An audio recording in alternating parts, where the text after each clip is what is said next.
Hello friends, सबसे पहले हम डिस्कस करेंगे जो जेंडर के बेसिक कॉन्सेप्ट्स हैं। तो अगर हम जेनिटल्स का एग्जामिनेशन करें, ठीक है, तो हमको क्या पता चलेगा कि सेक्स क्या है। तो वहाँ पर मेल और फीमेल का पता चलेगा, मेल है कि फीमेल है, ठीक है। और अगर उसमें दोनों मिक्स आ रहे हैं तो उसको फिर हम बोलेंगे इंटरसेक्स। कीवर्ड आप ध्यान रखना, उसको हम बोलेंगे इंटरसेक्स। तो जेनिटल का एग्जामिनेशन कर लिया, ठीक है। जेनिटल के ऊपर आ जाओ। जेनाइटल्स के ऊपर जब आओगे आपको तो आपका आएगा हार्ट। तो इसमें क्या होगा, इसमें होगा आपको ओरिएंटेशन, ठीक है। ओरिएंटेशन को आप अट्रैक्शन भी बोल सकते हो कि आपका अट्रैक्शन किसकी तरफ है, आपका ओरिएंटेशन किसकी तरफ है। तो या आपका जो है वो ओवरऑल जो है वो फीलिंग्स कैसी आती हैं, तो उसको हम बोलते हैं फेमिनाइन और मैस्कुलाइन, ठीक है। तो फेमिनाइन और मैस्कुलाइन जो है वो ओरिएंटेशन से रिलेटेड कीवर्ड है। अब उसके ऊपर क्या है, ब्रेन। ब्रेन में आपकी है gender identity, whether you are man और वुमेन।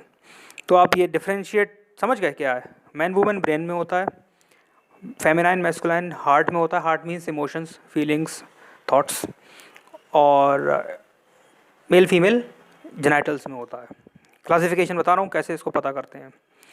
और इसमें अगर आपका ओरिएंटेशन दोनों तरफ है तो आप बाईसेक्सुअल हो गए, और एक तरफ है तो आप जानते हैं बाईसेक्सुअल नहीं है, यूनिसेक्सुअल है।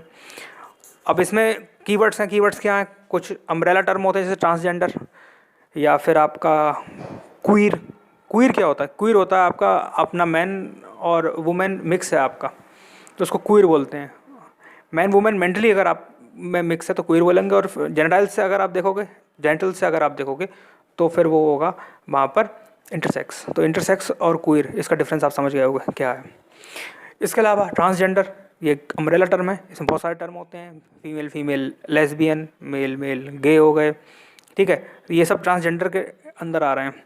फिर हमने इंटरसेक्स बता दिया आपको, फिर हमने क्वीर बता दिया आपको क्या होता है, और होमोसेक्सुअल, हेट्रोसेक्सुअल, बाईसेक्सुअल। तो ये सब जो है वो कीवर्ड्स होते हैं, यही एग्जामिनेशन में पूछे जाते हैं। तो इसमें एक एप्लीकेशन आ जाएगी कि एप्लीकेशन बाय बेस प्रॉब्लम आ जाएगी, तो उसको हम पूरा डिस्कस करेंगे आगे।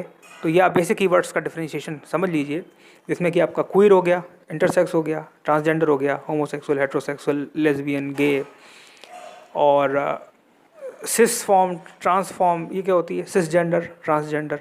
सिस का मतलब जो है वो सेम, और सेम होता है। ट्रांस का मतलब होता है अपोजिट, यानी जैसे आप हो उसके अगर आप अपोजिट सोच रहे हो तो आप ट्रांसजेंडर में आ गए। अगर आप मेल हो और मेल की तरह बिहेव कर रहे हो तो आप ट्रांसजेंडर नहीं हो, तो आप सिस जेंडर हो। और अगर आप मेल हो और फीमेल की तरह बिहेव कर रहे हो, फीमेल की तरह अपने आप को आप शो कर रहे हो, तो फिर आप जो है वो ट्रांसजेंडर हो गए। Cis means same, trans means not same, ठीक है। तो ये इसमें है। अब एक टर्म होता है एक्सप्रेशन, जेंडर एक्सप्रेशन। तो जेंडर एक्सप्रेशन का मतलब होता है पूरा, सब जोड़ दो, मेंटल जोड़ दो, इमोशनल जोड़ दो और फिजिकल जोड़ दो। तो पूरा जो A+B+C बनेगा, मेंटल का, हार्ट का और जेनाइटल्स का, वो जेंडर एक्सप्रेशन हो गया। तो ये एक बहुत बड़ा टर्म हो गया, इसमें बहुत सारे टर्म आ सकते हैं। तो ब्रेन में क्या होता है आप जानते हो, ब्रेन में होता है आपका मैन वुमेन, हार्ट में होता है फेमिनाइन मैस्कुलाइन, और आपकी जो जेनाइटल्स हैं उसमें होता है आपका मेल फीमेल। तो ये पूरा एक्सप्रेशन बन जाएगा, ठीक है। तो इससे रिलेटेड एक प्रॉब्लम आपकी बन सकती है, ठीक है, डेफिनेटली बनेगी। तो ये बेसिक कैरेक्टरिस्टिक्स हैं। अच्छा, इसके जो साइंटिफिक बेसिस क्या है, साइंटिफिक बेसिस ये है कि अगर आपके एक तो हम जीन्स देखेंगे, ठीक है। क्रोमोसोम के अंदर जो है हम जानते हैं कि XY और XX होता है, XY मेल और XX फीमेल होता है। तो इसमें हम जेनेटिक मेकअप भी देखते हैं, हार्मोनल कंडीशन भी देखते हैं, ठीक है। हार्मोन भी देखते जाएंगे और क्रोमोसोम भी देखे जाएंगे और हार्मोन भी देखे जाएंगे। तो ये सभी चीज़ें हम इसमें देखते हैं, जो फिजिकल इन्वेस्टिगेशन हम कर सकते हैं। तो ये भी चीज़ें इसमें इंक्लूड होती हैं। अब क्वीर है, क्वीर में आप हार्मोन चेक करोगे, ठीक है, क्योंकि आप मेंटली अपने आप को हो मेल फीमेल समझ रहे हो, तो ऐसा प्रॉब्लम आ सकता है। तो हार्मोन चेक किए जाएंगे। उसके अलावा हार्मोन के बाद में फिर हम देखते हैं कि जो है वो जेनेटिक मेकअप क्रोमोसोम वाला, क्योंकि क्रोमोसोम के अंदर ही जीन होते हैं, तो उसको भी जो है वहाँ पर मेज़र किया जाएगा। तो इस तरीके से ये कीवर्ड्स हैं, आगे हम और डिस्कस करेंगे। Thank you.